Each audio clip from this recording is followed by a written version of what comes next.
is up, Cabbage Crew? I am Matt. This is my co-host, John, for this epic journey that we're going to be taking for the Cabbage Crew podcast.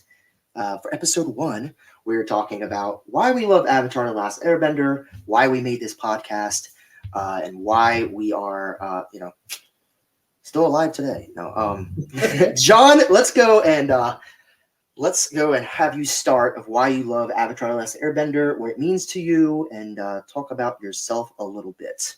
Sure. Well, Matt, it's a pleasure to have you be a co-host on this podcast journey. Cabbage Crew. And I like Avatar, I love Avatar: The Last Airbender. It's my favorite show of all time. I've seen it over 30 plus times over my life. I started it when the show started.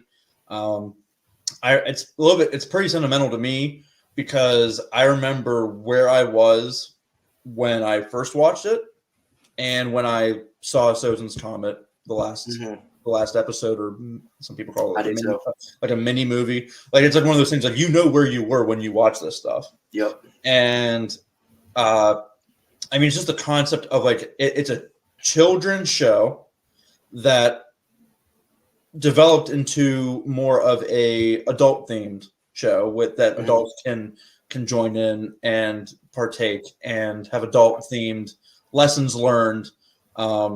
And it made us kids, and I know you're older than me, but like as a 7-8-year-old watching it, it made you feel like an adult. Like, it taught you lessons. It made you part of the adult conversation too. And it also made, kids, children go through lessons in life, and it showed that on the screen in a cartoon setting. Yeah, so it showed us lessons.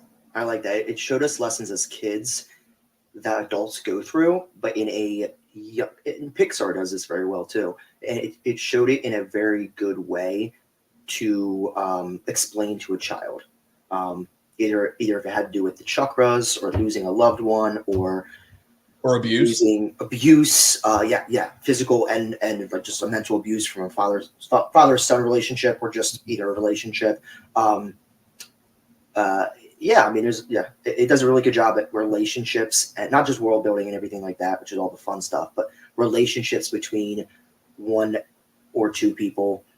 And again, Katara, and they very much did a good job at having one character and had one like theme through that character, either it's Zuko with his abusive relationship, or if it's Katara with the loss of her mother, or if it's Sokka on trying to take on more of a leadership role of his family, or if it's Toph with not understanding that she has to be serious at certain times and trying to be like a free for all type of person, and not wanting to be more serious in certain roles. And obviously there's Aang, who's kind of running from his responsibility. So like, I think it really does a good job at doing that. And that's, sorry to interrupt you, but that's one of the reasons I love it too. So keep going. No, yeah. I just remember, like, I was watching the first episode. Growing up, we inherited one of those glass TV box sets that my grandmother had. Yeah. And it was one of those things where you just like put your feet on the wooden panel beneath the TV and you just like relax on the floor while watching it. Mm-hmm. And I remember watching it with my dad. It was a 2-episode start, because it showed part 1 and 2 at the same time. Yeah. And I just remember watching the hour episode, and like, you had the antagonist Zuko, where it's like at the end of the first episode, it's like, tell him I found the Avatar, and it's like, as well as his hiding place. Yes. Yep. And it's just like, you knew that there was going to be some division, some fighting, some conflict. And I think the instrumentals of the show helped with that. Just having Zuko just like not realizing that Aang's actually like a younger kid. He's like quite agile for his old age. that's what began my journey through an Avatar. And I mean, that whole episode of like, it's a children's show where like there's the jokes, there's like the corny jokes that draw you into, there's the drama, there's like the puppy love stuff. I mean, it brings all that alive in a very explainable way to children and adults. Yeah, I remember I was watching it. It's funny. I remember watching the first trailer. I guess it was a trailer or it was a commercial, to watch it. And I remember when I was, my 10-year-old self or however old I was, I remember seeing Sokka in the face paint. And I thought he was the Avatar because I didn't know what the Avatar was. I was like, oh, cool, this character that has like warrior paint on. So I remember, I clearly remember I was at my dad's house in the basement watching it for the first time. And then the last time I ever watched it, I actually missed it because I was at practice or something. But then the re-watch, I remember it was like the week of the Soze comet. I think it was a countdown to the comet. And every episode was like on every day. And I watched it at like 11 o'clock at night. My 14-year-old self or however old I was, like in the basement by myself at like 11 o'clock at night because that's when the rerun came on. So, yeah, I think that's a good way of looking at like some of the more epic shows, especially as a child. It's like and we won't really get this anymore because, with Netflix and streaming services, they come out all at once. But like, where were you when this episode that came out at 8 o'clock at night on a Friday, where were you? What were you doing when you sat down to watch it? It was on a Friday, wasn't it? I believe so. Yeah, and that's like a cool. I skipped Friday Night SmackDown to watch. That's how you know it was important. Yeah, no, and even like things like Yu-Gi-Oh and Pokemon and other shows where it's like I remember sitting down and watching those and being like, I remember that moment because it was like an anticipation type of situation where you sit down and you are engaged in what you're watching, but also like you can look back. Like I can't tell you where I was when I sat down and watched any of these Netflix series. I was, because it's like it's very much to you. There's not really like an anticipation on it, Couldn't tell you where I was when I watched the live action Avatar: Last Airbender. When it came to the 2010. You mean the movie that shall not be named? Yeah. Yeah. I mean, I think you did a good job explaining why you love Avatar. And I think for me, besides the world building and besides all the jokes and why all of that is important, I think it does such a good job at not only characters, but also like foils of characters. Like I love the foil of Zuko and Aang, starting Zuko's journey, starting Aang's journey, that they're complete opposites. Zuko is someone that's running to his destiny. Aang is someone that's running away from his destiny. By the time they're at the end of the series, Aang is embracing his destiny. Zuko is now away from what he thought was his destiny and now has a new destiny in his mind. Right. So like things like that, the foil of Zuko, and I'm sure we'll talk about all these things later, but the foil of Zuko and Azula's relationship, how one of them is more of a mother boy that is a little bit more kind-hearted. Mother's boy? Mommy's boy? Sure. A little bit more kind-hearted. But has this false destiny where she is a little bit more of a father's daughter type of situation. And she is this like destined, she doesn't have a destiny. She is the destiny, that you can say she's the prodigy. So just a lot of the foils I really like. Love Zuko's journey. And I just think it's a perfect, there's not every day where you have a perfect story. It is a perfect story. It's the best character development I've ever seen. Yeah, and and it's just a story from point A to point B to point C, the 3 seasons, how they do the 3 seasons, how themes and things and characters come back. It's just, it's something that I have not seen any show replicate, to be honest. I haven't seen every show out there, but it's something that there's always things that I'm like, this could have done better. I don't think Avatar could have done really anything better, to be honest. It's like a perfect show. Definitely.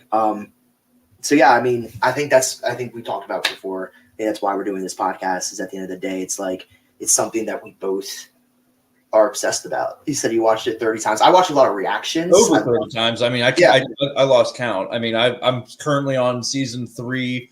I'm on the Puppet Master episode now. Yeah. So. Yeah, I've seen the show plenty of times. I love watching reactions to it. I love getting people into it, like my old roommates and stuff. I had to watch it because I'm just like, unfortunately, this is a show that a lot of people don't watch because it's on Nickelodeon or because it's an anime or because it's a fine line of an animation and also an anime.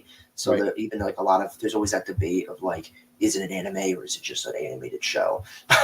Which whatever. But like I think that's why a lot of anime people might not watch Avatar: Last Airbender, and then the average person might just look at it as a kid's show. So unfortunately, its audience isn't as big, but I think the people that do watch it, I've never met anyone that said they don't like it. So Right. Like even like my dad sometimes like he'll like sit down and watch a few episodes like with me, like if he's like not doing anything, and he's watched it all before because I think he lost a bet against me at one point. And I was like, "You're watching this show, you lose," and he ended up watching every episode with me one time. it's great. But like during my rewatch now, like he'll sometimes like watch a few episodes. And his all-time favorite episode, he'll say this like every other week minimum. Like he'll like, "Don't let the cave-ins get you down, sucker." I feel like he likes the Cave of Two Lovers episode. Cave of Two Lovers. Well, that kind of gets him bring up to our next topic of we'll talk about characters just so the audience can get an idea of who, kind of what we like. What I would say, what are your 3 top favorite episodes and 3 top favorite characters? So we'll do episodes first since you brought it up. Episodes. Oh dear. Okay. Well, favorite episode first. Are you gonna go 3, 2, 1? Or Sure. 1? Okay, so 3. Well, 1, 2, 3. Okay. My all-time favorite episode is the Avatar and Fire Lord in season 3. I believe it's episode 6. Yep. And I just like the backstory of getting Roku and Sozin and how it all manifested, and it was told from 2 opposing points of view. Yeah. And that they just did it in a way that humanized it. And I think like having Avatar Roku explain like Aang's side / Roku side, and then having Sozin explain it to Zuko through his narration. Mm-hmm. His voice was very low, and it was like very serious, and it was very he was telling a story is what Sozin was doing, where Roku was just explaining. And yeah, and so that's just one of my favorite episodes. Just learning about the other Avatar like one of the former Avatars. More. I love that. That's in my top 3 probably too. I would say with that, I also love that like it's a story about Roku, and it's just, obviously Roku and Sozin, but it's kind of also going back to foils and reflections, storytelling. It's like it's also kind of the story of Zuko and Aang. Yeah, a little bit, but opposite. It's like 2 friends that became enemies, 2 enemies that become friends, and it's like this is what can happen if you go this way. This is what could happen if you go this way.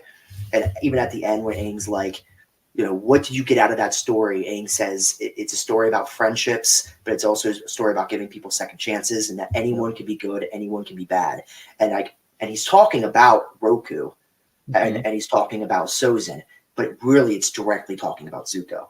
Exactly. And so and at the end of that episode, you kind of know as an audience member, Zuko is going to finally make the right choice because Zuko gets it too.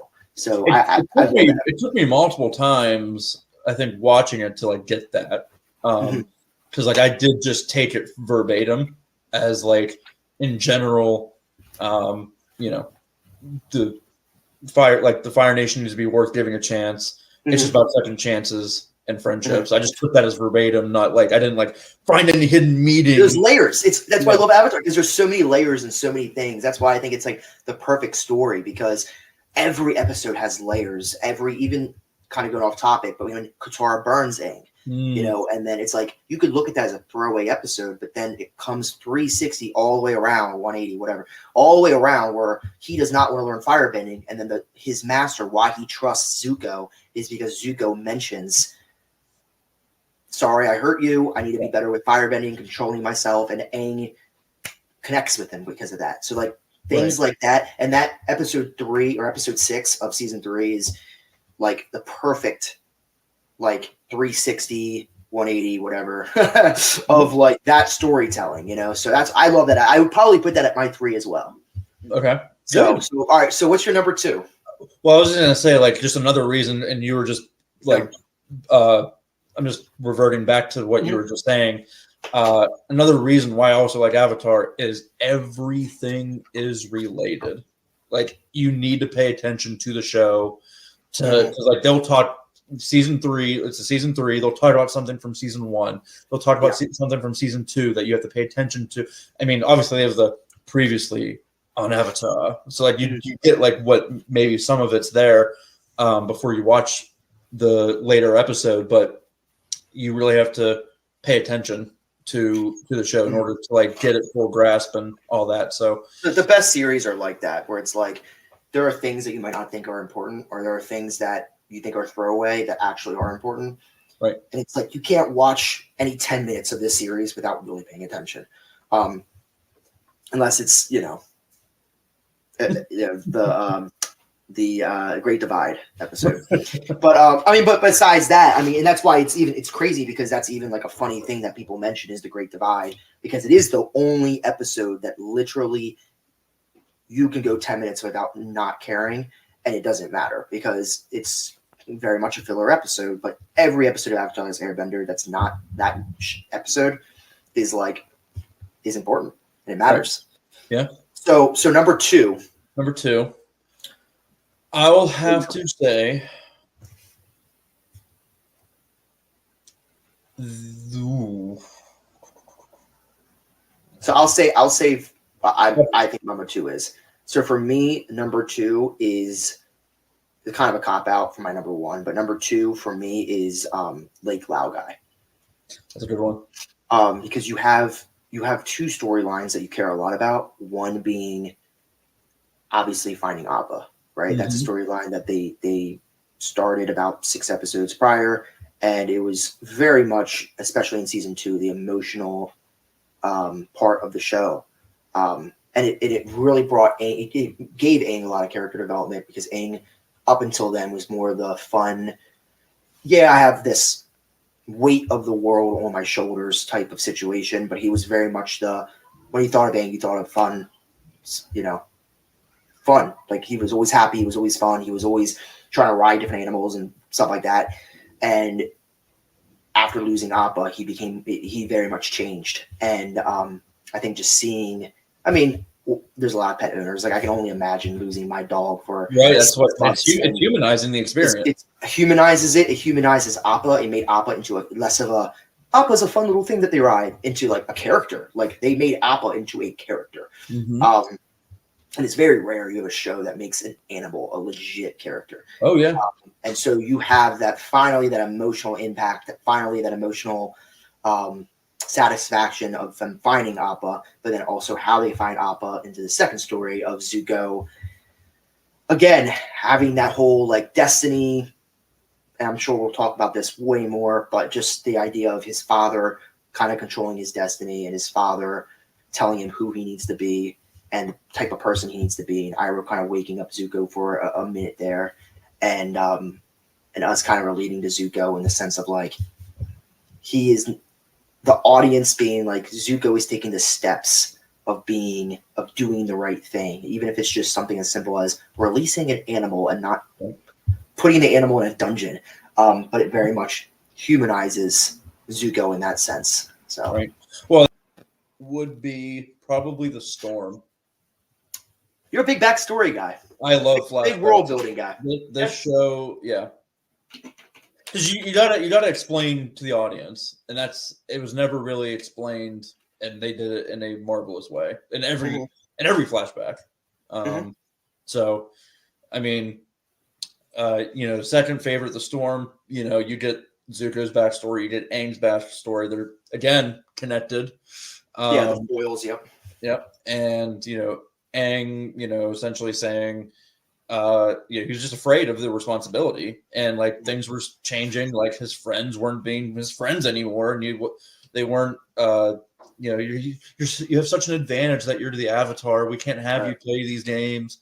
And then like with Zuko, like standing up for what's right in the big moment. Mhm.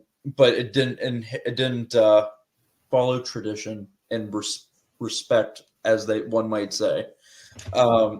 And even though it was the right move, uh, you just learn about why Zuko is on the journey. Yeah.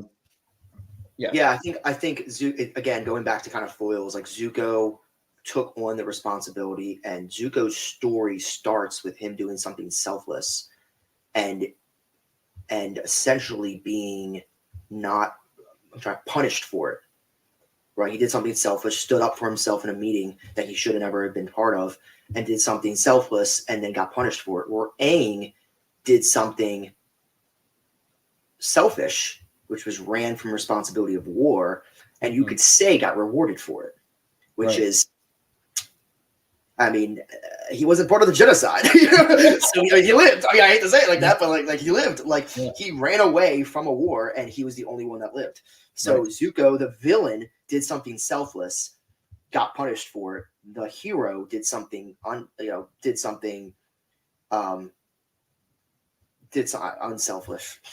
did something for himself, and got kind of rewarded for it. But that's opposite of what their journey started, because Aang starts.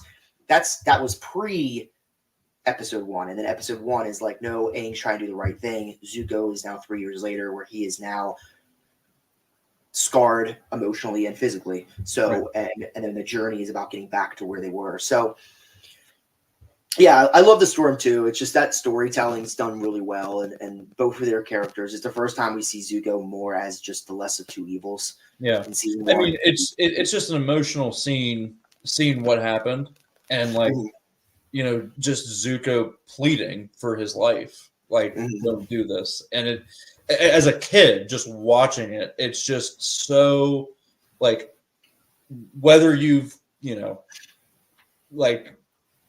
gone through something similar, like with like some kind of abuse, or like you just feel it.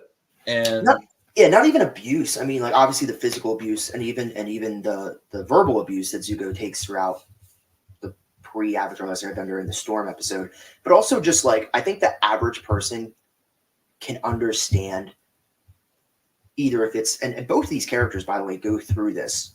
Aang does too, but people, friends, family, even the world looks and says you have to do something, but you want to do the opposite, and you fight with yourself. Do I do what people expect from me? Either if it's getting out of college and your family wants you to be a certain type of, wants you to work at a certain type of, a job, because it looks better for them or for the family. I'm sure there's a lot of cultures that go through that. Or if it's just your friends are into drinking and partying when you're a teenager and you're not 100% about it, and you feel like you have to, just, I wouldn't even say it's just like an emotion that people, I think, all feel, everyone feels. And so it's like Zuko went against what his culture and what his father and what his family does. Right. Because he does it, he gets emotionally scarred and he gets physically scarred. And a lot of people can go through that and easily. That Aang has the same at the end of his journey, right? Everyone tells him he has to do something, and he tells them, no, I'm not doing it. So another foil that these two characters have, that it's like, why this show, you just kind of pick up on things as you're talking and thinking. It's like that's something I never even thought of before, where Zuko's journey starts that way, Aang's journey ends that way. And so it's just that episode, I think, displays that very well, in the sense of, like, you have two characters that are very opposites of each other, but are going through opposite things that get them to where they're going to be at. But we're rooting for the character that did the wrong thing, and we're rooting for the character that did the right thing. I mean, I would say that like that second episode with the Storm, like, I think Aang probably would have held on to that responsibility if things weren't changing around him, and because you have to have that kind of support, to go through something like that. Especially, you know, they were said like we would have told you this when you were 16, but you're 12. So like we just needed to prepare you earlier. But to a 12-year-old, that's, I mean, there's a adolescence different, you know. Yeah, and 100%. So and then the changing his environment, his friends were going against him, yeah. And that's probably what made him, when he went into the show, made him a little bit more confident of his role because he had supportive friends. Correct. You know, Katara and Sokka in season 1 were supportive of who he was, and they were like, believe in who you are, and we are here to help you and guide you as much as possible. Right. Like they even said, like in episode 3, you know, you were family now. Yeah. Yep.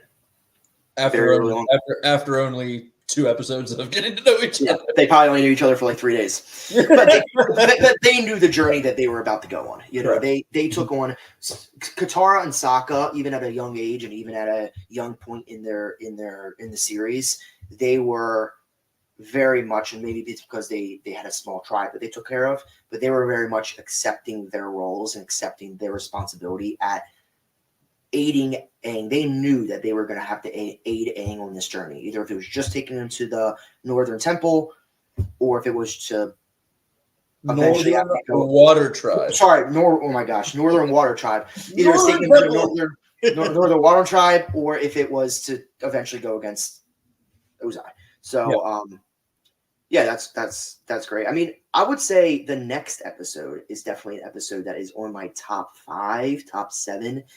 Which is kind of like almost a part 2, I would say, because you have these stories now of these 2 different characters in the Blue Spirit, and now you can understand why Zuko is the way he is, and I love the idea of him being the less of 2 evils, and it's like, I've always loved characters where it's like, my enemy's enemy is now my friend type of situation, and that's very much what Zuko does in the Blue Spirit episode, and you get that small little tease of what these 2 could potentially become and what they do become in season 3 of like if they work together. So I love the Blue Spirit episode. So going into that, your number 1, I think it might be the same as my number 1, but go ahead and say it. The Cave of Two Lovers, like no.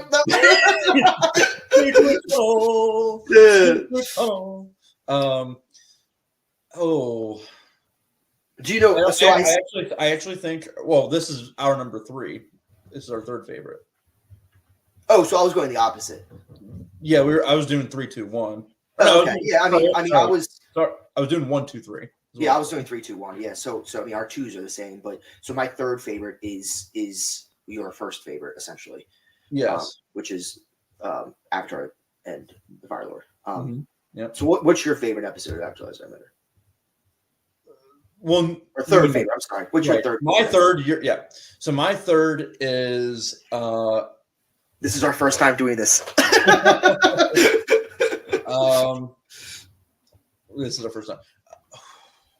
Shoot. So, want me to just say what my favorite episode is? Why you think? I'm stuck between 2, but I'm okay. I'm going to say.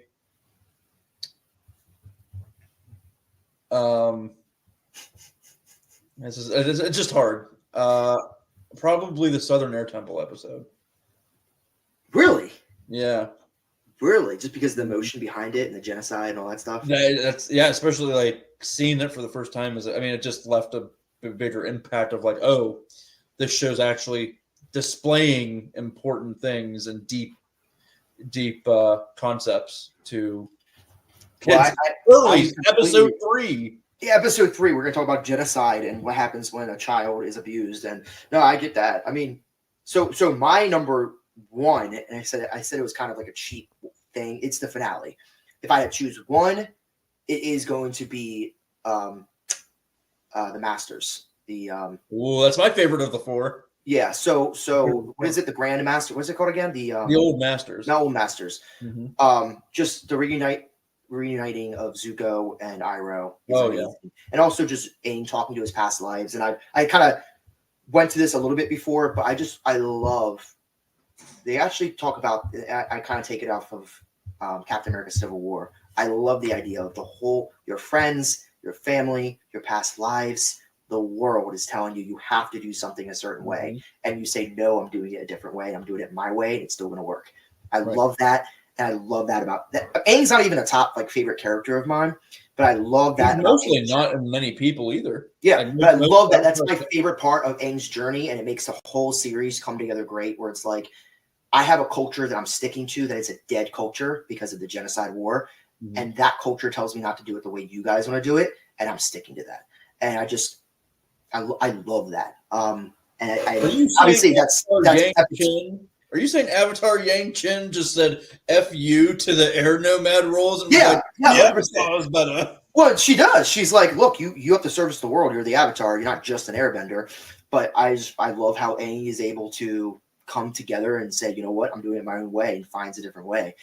Even though that's not the episode I'm talking about, but those conversations are in that episode. So, I think looking back though, like the finales, it puts everything together from Zuko being a solid part of the group to the reuniting of Iroh to amazing action sequences.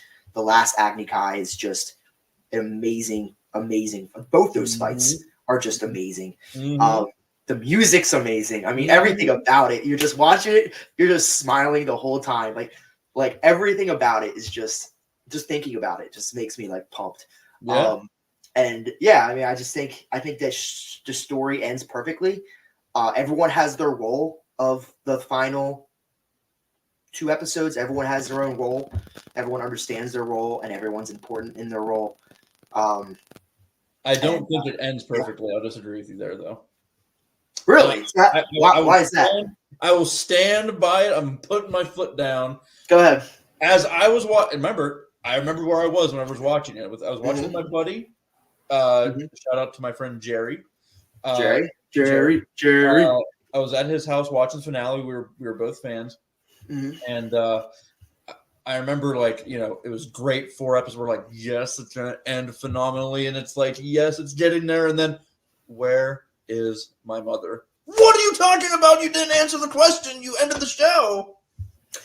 Oh, okay. So I think with that is I think they knew internally in whatever production meetings they were having, because the comics came out pretty quick. I think they knew there was going to be something else that was not the series that they needed to tease going into the comics or a spinoff or something. Because I think internally they knew we're not done here. This show is over. This story is over, but we're not done here. And I think that it was their way of saying we're not going to have an additional episode, because that is something that it's like if they were going to show where the mom was, they would have done that somewhere in between the Black Sun and the Comet. They would have found Zuko's mom. They wouldn't have done it afterwards. Like Sozin's Comet was the end of the show. So internally they were like, there's other questions we need to ask. And they do it through the comics. And I'm okay with that. I'm okay with them not ending a story plot, ending the main story, but having a thread still loose for other things like comics or spinoff series or whatever it was. I thought you were going to say something else. Well, I thought you were going to say something else. Matt, you like to read. I just want spoon-fed. I don't want to read what happens this month. I want you to tell me what happens. I want to see it on TV over there. Yeah, I mean, what they could have done is probably had a spin-off show about like a 4-episode thing. A 4-episode event about Zuko and them going out. And they could have done, I mean, I think they should have done that. They made Korra, but I think they always should have made a bunch of small little shows that are mini seasons, mini series, mini 6-episode arcs of the crew. I don't know if it was just because of the contracts or popularity or whatever it might have been. But hey, I mean, I know they were some type of executive producer of that horrible movie, so maybe that's why. But well, I think that was the right. I thought you were going to say something about the lion turtle. I think a lot of people have a problem with the lion turtle. Oh, I do like how they inserted. Like again, everything's related. You see the lion turtle in the library, and then it comes back way later. Like who would have known that? Like 3-second. Aang even talks about it. Yeah, would come back to the finale and be instrumental in the end of the show. End of the show. Yeah, a lot of people say they should tease the lion turtle a little bit more, which I could agree with. Like, if you're gonna have a problem with the finale and you say the lion turtle was a little too quick, like that part was like a little like Aang needed a solution and he found a solution quickly. I'm okay with that. But especially when you know the knowledge in Korra, when you watch Korra and you know the knowledge and the background behind the lion turtles and that they are the original benders and energy bending is what it used to be and all that stuff. I'm cool with not knowing that information and then just getting the result. Like you have a problem, you're just getting the answer. Sure. Because it didn't make it any less for me. Like personally, I was like, Sure. I don't care. Like this is something we did. No, yeah, the lion turtle. I just wish the lion turtle thing didn't dissuade me at all. It was, I think and I like the voice of the lion turtle. I just wish I wished he was enunciating better because I remember watching it live and I was like, I don't know what he's saying because we didn't have subtitles back then. So like, yeah, I did not know what he was saying at all. So I will say also, you remember how he says something and then it cuts and then he puts Aang on the rock and leaves, and then later on you find out what he says. You know, in the era before the Avatar, we bend not the elements, but the energy within. I wish he said that originally. So then you're like, okay, did he get what just happened? But you have that now in your where it's like, is he going to do something with energy, or did he just learn something new? Because I think most people, when he did that, people were like, oh, he unlocked the chakra. He can now be in an avatar state. Right. But that's not what happened. And I think if he says that original thing first, people will be like, okay, there's something else. He gave Aang something. That has nothing to do with the avatar state. It has nothing to do with He gave Aang something. The audience knew it was something, but what that was, we didn't know. Right. I think if they did that at the beginning, people would have been like, something about energy, something about doing something. And the idea of taking away someone's ability to bend is amazing to me.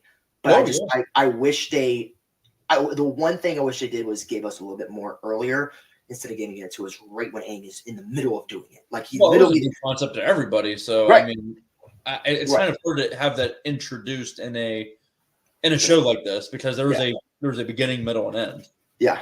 And so, that's why it's perfect. That's why it's a perfect show. All right, perfect. Yeah. So, I mean, we're wrapping up here. I mean, we're gonna try to keep these about 40 minutes each, give or take. So, yeah. I mean, that's kind of the introduction. We'll talk about characters, I guess, next because we were talking about that for a while. So next, maybe we'll talk about characters next episode. Different characters, different arcs that we love. Kind of have an idea of it already. But yeah, man, it's good talking. If you guys don't know, I'm in Maryland and my boy over here is closer to Pittsburgh, so we are doing this. We probably won't be doing this live much until I get him to move this way. But yeah, man, it's gonna be fun. This whole journey is gonna be fun talking. We're not gonna be a perfect show like Avatar is, but we're gonna have some fun times. Yes, we are. All right, man. I'll talk to you later, guys. Just subscribe. We're just trying to get to 100 subscribers at this point. You know what I mean? Like, let's just try to be the best we can be. 100, and then we'll go. Cabbage Crew. The Cabbage Crew. We want 100 Cabbage Crew members. That's right. we want at least one cabbage. Yeah, let's get baby steps. We'll get to 1 before we talk about 100 and before we talk about 1,000. Let's right. Get to someone subscribe to us. God forbid you. And we'll talk to you later. Sounds good. Peace. See you, everyone.